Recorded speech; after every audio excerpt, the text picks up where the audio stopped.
Halo semuanya, perkenalkan kami dari kelompok 5 akan menjelaskan tentang diagram alur ERP yang mendukung manajemen SDM dan penggajian.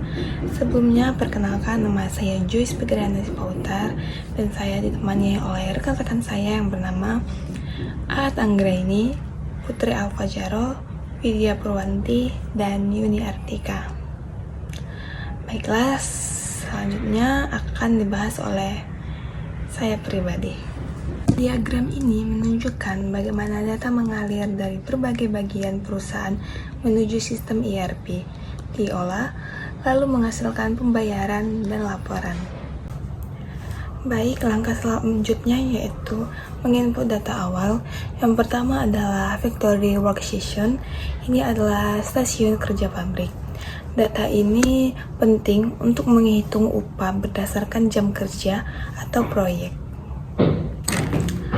Lalu ada various department. Ini artinya berbagai departemen.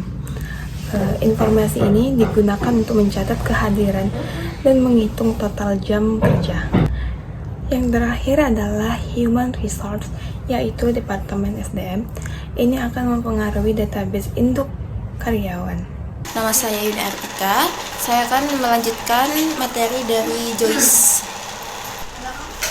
Pengolahan awal dalam diagram ERP, Human Resource, dan Payroll berfokus pada dua proses utama. Yang pertama itu ada pengelolaan data, kehadiran dan waktu kerja, time and attendance data, serta pembaruan data, master itu update master data. Nah, kedua data ini merupakan input penting yang akan dimasukkan ke dalam integrasi data yang mendukung seluruh proses pengajian dari manajemen SDM.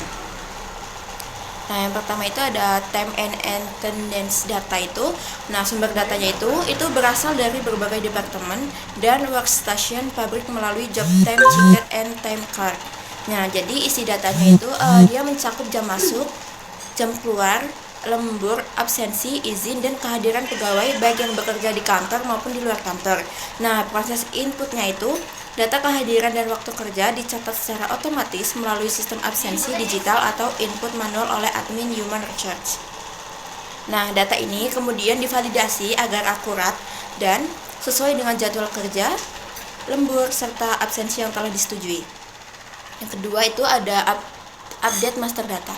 Nah, update master data itu sumbernya, proses ini dilakukan oleh bagian Human Resource terkait aktivitas seperti rekrutmen, promosi, perubahan gaji, tunjangan, potongan, dan status kepegawaian.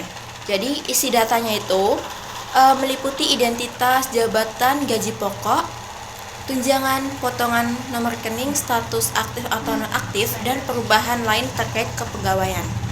Jadi untuk update master data ini, proses inputnya itu setiap perubahan data, misalnya ada kenaikan gaji, perubahan tunjangan, atau perubahan status pegawai itu harus melalui proses pengajuan dan persetujuan approval oleh pejabat berwenang di Human Resource. Nah, setelah disetujui, data akan diupdate ke dalam master database payroll, memastikan data payroll selalu mutakhir dan valid. Nah, ini selanjutnya itu ada integrasi ke integrasi database. Nah, integrasi database itu merupakan pusat penyimpangan data yang menggabungkan seluruh data Human Resource, payroll, time cards, job time ticket, and general ledger. Nah, database ini menjadi sumber utama untuk seluruh proses selanjutan seperti perhitungan gaji, pembuatan laporan, serta distribusi pembayaran ke pegawai dan pihak terkait. Saya Anggraini dengan NPM 2375201 ingin melanjutkan penjelasan dari teman saya yaitu Yuni Artika. Ini saya melanjutkannya dengan pemrosesan penggajian atau payroll forecasting. Tahap ini dimulai setelah data kehadiran dan master data karyawan masuk ke sistem. Prosesnya pertama ada payroll proportion program, memproses semua data kehadiran, jam kerja, tarif kerja, potongan, dan pajak. Tujuannya ini untuk menghitung total gaji kotor, potongannya, dan gaji bersih masing-masing karyawan. Setelah dihitung gajinya, selainnya menyiapkan pembayaran gaji baik melalui EFT atau Electronic Fund Transfer langsung ke rekening bank dan karyawan. atau cek pembayaran. Yang ketiga ada input dan data atau new text status dan dedication. Yaitu payroll juga bertugas memperbaiki informasi seperti tarif gaji baru atau potongan asuransi dan iuran lainnya. Baik, perkenalkan, nama saya Widya Purwanti, NPM 2375231. Di sini saya melanjutkan dari teman saya Aat Anggra ini pada proses di database. Database ini menyimpan informasi dari human resource, payroll, time card, job time tickets, dan general ledger. Dari sini, sistem mempersiapkan gaji melalui payroll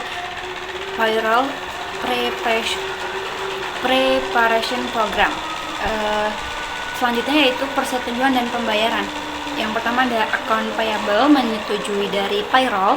Selanjutnya ada treasury, membuat laporan atau membuat pembayaran, menghasilkan electronic fund transfer atau cek. Saya Putri Alfazaro dengan NPM 23752025. Di sini saya akan melanjutkan penjelasan dari Widya. Oke, jadi integrate database juga menghasilkan inquiries and report. Nah, pada tahap ini sistem menghasilkan berbagai laporan dan data payroll yang digunakan oleh berbagai departemen dan manajer. Yang pertama itu ada payroll and deduction register. Laporan ini berisi rincian gaji dan potongan untuk setiap karyawan. Nah, yang kedua itu ada various government report.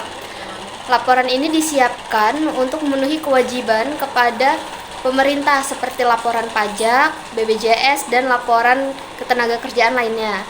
Dan yang terakhir itu ada payroll expense. Laporan ini menampilkan total biaya penggajian yang dikeluarkan perusahaan dalam suatu periode tertentu. Oke, sekian yang dapat saya jelaskan. Terima kasih. Oke, untuk selanjutnya yaitu kesimpulan dan langkah dalam implementasi sistem ERP. Yang pertama, itu ada implementasi sistem ERP. Dimulai dengan pelatihan dan integrasi data perusahaan agar seluruh proses bisnis berjalan secara terpusat dan efisien. Yang kedua, itu ada optimasi proses kerja, yaitu melakukan evaluasi dan penyesuaian proses bisnis sesuai kebutuhan, sehingga proses menjadi lebih efektif dan mendukung tujuan perusahaan.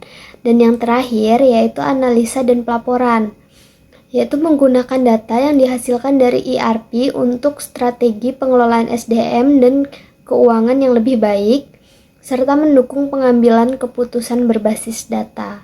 Oke, mungkin sekian yang dapat dijelaskan. Terima kasih.